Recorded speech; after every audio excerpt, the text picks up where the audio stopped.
edition of Chile News Now. Today we all had the opportunity to watch President Bachelet on a national broadcast addressing her second annual State of the Union address, in which she made an emphasis on guaranteeing access to higher education through two ways: the PACE program and paying the university fees of the students that come from the 60% of the lowest income Chilean families. If the law is passed, this would be a benefit for more than 260,000 students along the territory. Despite this fact, there are some people who believe that this idea is not as good as it sounds. In order to talk about this important issue, we have in our studio the President of the National Coordination of High School Students, CONES, Alejandra Pincheira. Welcome, Ms. Pincheira. Thanks for being here. Thanks, Patricio. I'm glad to be here.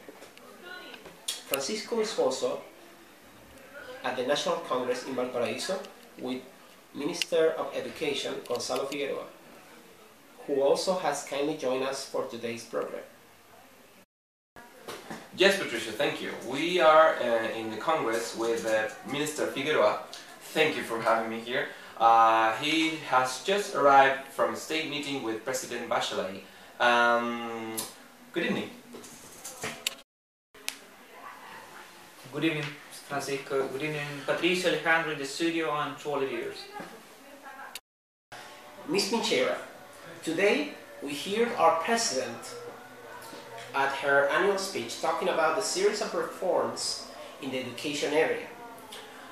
One of these has to do with guaranteeing the access to higher education through the PACE program, which stands for Accompaniment Program and Effective Access. And these accesses for more than 1,100 students by 2016, and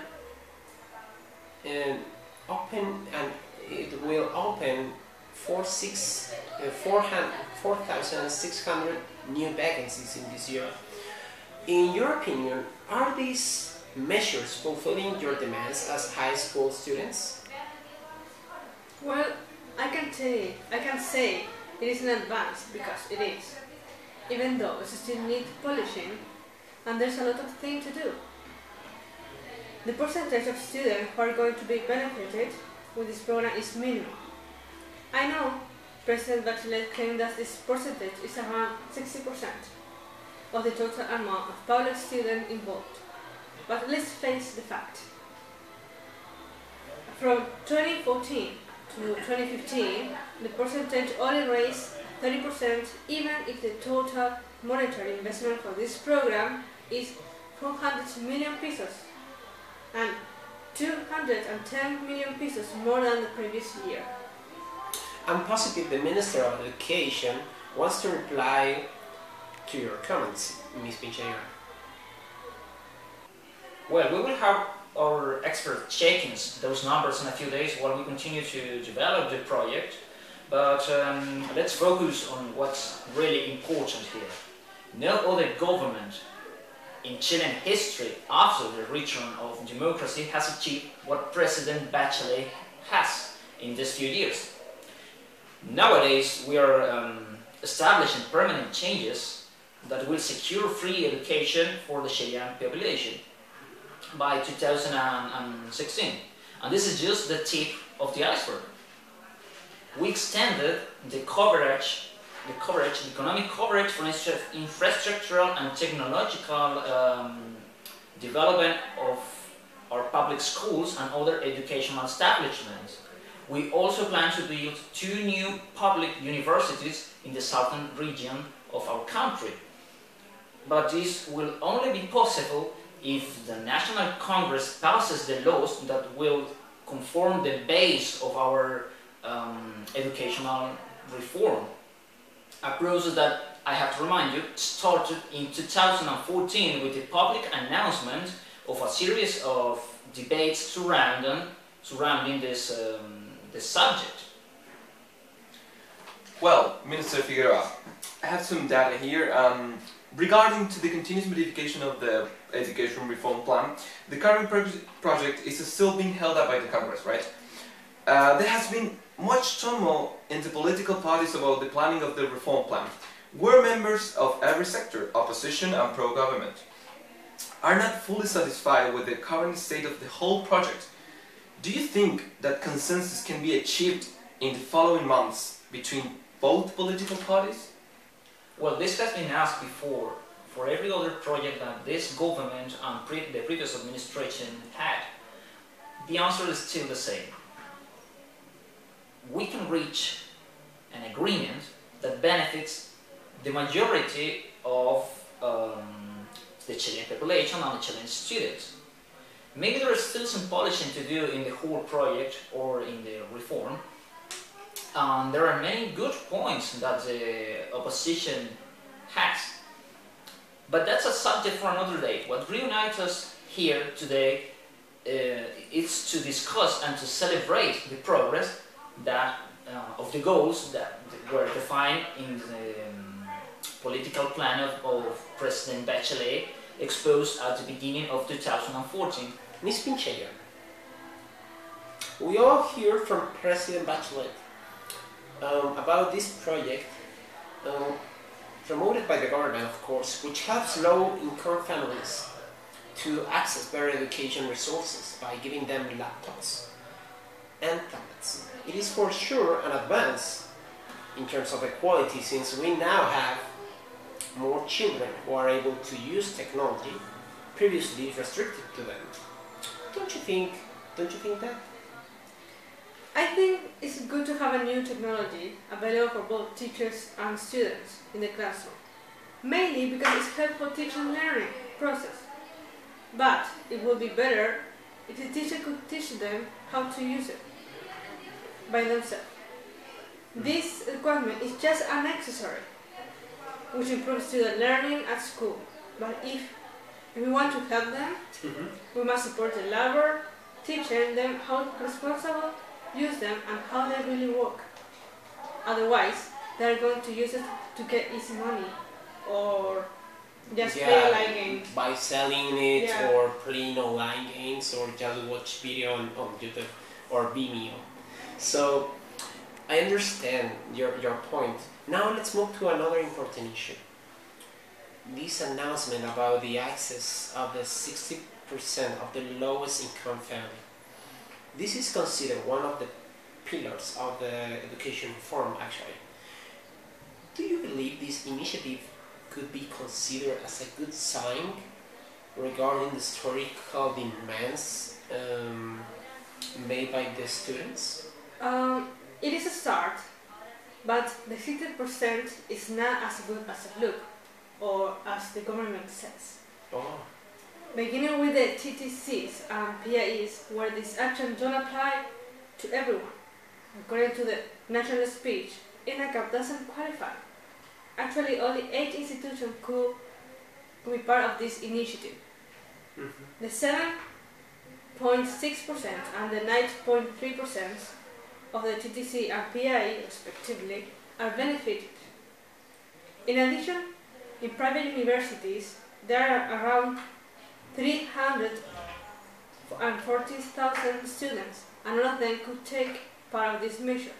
So only 250,000 students will be benefited, which means just the 23% of the totality.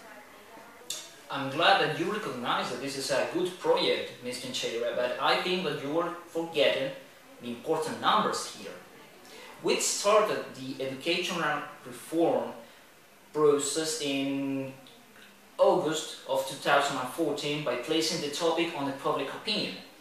Today we have covered all the education costs of 7,600 students that are immersed in the public education system. We have done this via the PACE program that also started in 2014. That is a big number if you consider that the previous year was the first year of implementation of this whole plan. But You must understand that a change as big as this one takes time. It cannot be done in just a year.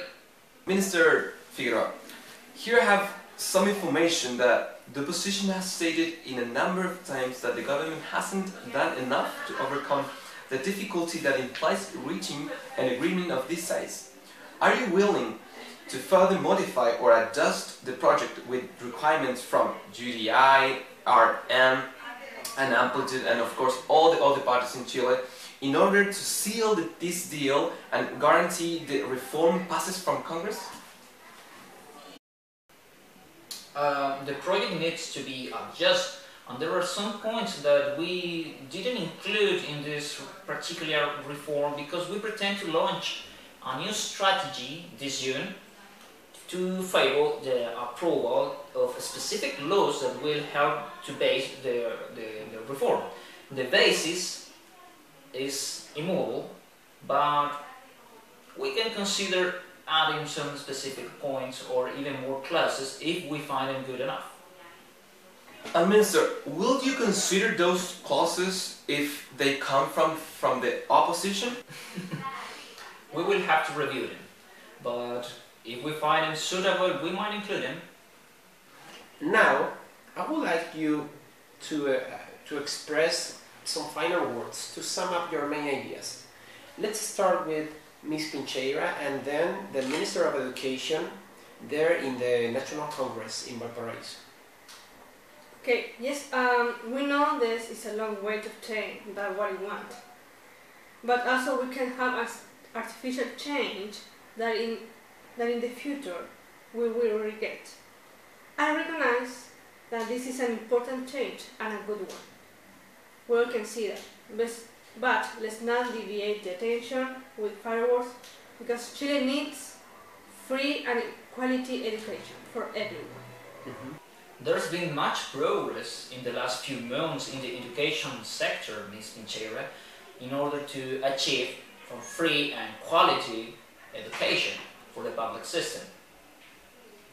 Today's State of the Nation speech clarified that that big doubt that all the Chilean population had at this moment, which is how enormous this change actually is and who is going to pay the costs.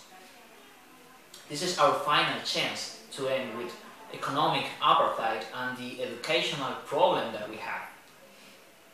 We have given the biggest step in Chilean history towards the end of inequality in the educational sector, but we still need all the members involved in this project, politicians, businessmen, families, students and teachers, to support this reform.